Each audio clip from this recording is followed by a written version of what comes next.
2024 ఎన్నికలు అయితే మాత్రం రానున్నాయి త్వరలో. ఈ నేపథ్యంలో ప్రజలకు అవగాహన కల్పించేందుకు ఈవీఎంలు ఎలా పనిచేస్తాయి, దానికి సంబంధించిన వివరాలన్నీ వివరించేందుకైతే అధికారులు కసరత్తు ప్రారంభించారు. ఇప్పటికే అన్ని డివిజన్లలో కూడా అవగాహన కార్యక్రమాలు నిర్వహించారు కమిషనర్ స్వప్నిల్ దినకర్ నేతృత్వంలో. ఆ వివరాలు చూద్దాం. నా పేరు బి గోవిందరావు అండి.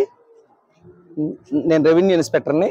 ఇప్పుడు డిమాన్స్ట్రేషన్ చెప్పడానికి పబ్లిక్ ఈ ఓటర్ ఈవీఎం ఎలా పనిచేస్తుంది, దీని ఇదేమిటి, మరి దీనికి సంబంధించిన అపోహలు ఏమైనా ఉంటే పోగొట్టడానికి పబ్లిక్కి చెప్పడానికి వచ్చాను సార్.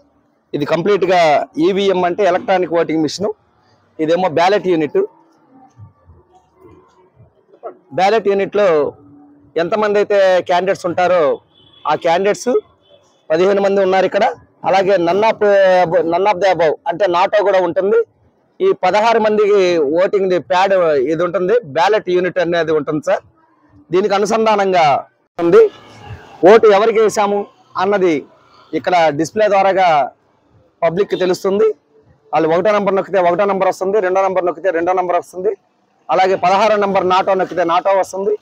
అలాగే కన్ఫర్మేషన్ వస్తుంది. దీనికి ఈ 2 మిషన్లకు కూడా అనుసంధానంగా ఉన్నది కంట్రోల్ యూనిట్ అండి. ఈ కంట్రోల్ యూనిట్ చాలా ఇంపార్టెంట్. ఈ కంట్రోల్ యూనిట్ మనం స్టార్ట్ చేయగానే ఇక్కడ ఒక 7 స్లిప్లు వస్తాయండి, టెస్టింగ్ స్లిప్స్ వస్తాయి. అంటే ఇది పొలిటికల్ వాళ్ళు చూసుకుంటారు. ముందు పొలిటికల్ వాళ్ళు చూసుకున్న తర్వాత దీనికి ఇలాగ ఓపెన్ చేసి వాళ్ళకి చూపిస్తామండి. ఫస్ట్ ఇది క్లోజ్ బటన్ ఉంటుంది, అంటే ఎలక్షన్కి ముందు ప్రక్రియ అండి. ఇది స్టార్టింగ్ స్టేజ్. ఇది క్లోజ్ బటన్ నొక్కగానే అది ఎంతమంది ఉన్నారు, ఎన్ని ఓట్లు ఉన్నాయి అనేది మనకు కనబడిద్ది. అందులో ఉన్నాయా లేదా అనేది, లేదైతే లేదని ఉంటుందండి. ఇది క్లోజ్ బటన్ నొక్కుతాం. తర్వాత రిజల్ట్ బటన్ నొక్కుతాం. రిజల్ట్ బటన్లో అక్కడ 16 మంది ఉన్నారండి. 16 మంది కూడా 1 0 2 0 3 0 అలాగా 1 to 16 కూడా జీరోలు చూపిస్తుందండి. జీరోలు చూపించిన తర్వాత మళ్ళీ తర్వాత ఇది ఎండ్ అయిద్ది. ఎండ్ అయిన తర్వాత మళ్ళీ క్లియర్ బటన్ నొక్కుతామండి. క్లియర్ బటన్లో కూడా ఈ మొత్తం 16 మందికి 0 అయిపోయిందని చూపిస్తుంది. తర్వాత 1 నుండి 1 0 2 0 3 0 4 0 5 0 6 0 అలాగా 16 కూడా 0 కనబడిద్ది. 0 కనబడిన తర్వాత ఎండ్ బటన్ అయిద్దండి. ఎండ్ అయిన తర్వాత దీన్ని క్లోజ్ చేస్తాము. అంటే వాళ్ళ పార్టీ పొలిటికల్ పార్టీ క్యాండిడేట్స్ వాళ్ళకి ఇది ఉంటారు కదా, అభ్యర్థుల తరపున వాళ్ళు వస్తారు కదా, వాళ్ళ ఎదురుగానే ఇది పేపర్ సీల్ వేస్తారు. పేపర్ సీల్ వేసిన తర్వాత ఎలక్షన్ ప్రక్రియ మొదలవుతుంది. అలాగే క్యాండిడేట్ ఎవరైనా వస్తే మీరు క్యాండిడేట్ ఇప్పుడు పేరు ఏంటండి?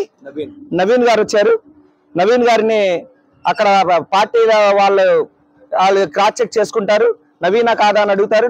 నవీన్ గారు వచ్చారని అంటారు. నవీన్ గారు వచ్చిన తర్వాత పిఓ గారు వారికి సైన్ చేయించుకుంటారు. ఏపీఓ ఇలాగా బ్యాలెట్ బటన్ నొక్కుతారండి. నొక్కగానే ఇక్కడ రెడ్ లైట్ వెలుగుతుంది. అక్కడ బ్యాలెట్ యూనిట్లో గ్రీన్ బటన్ నొక్కుతారు.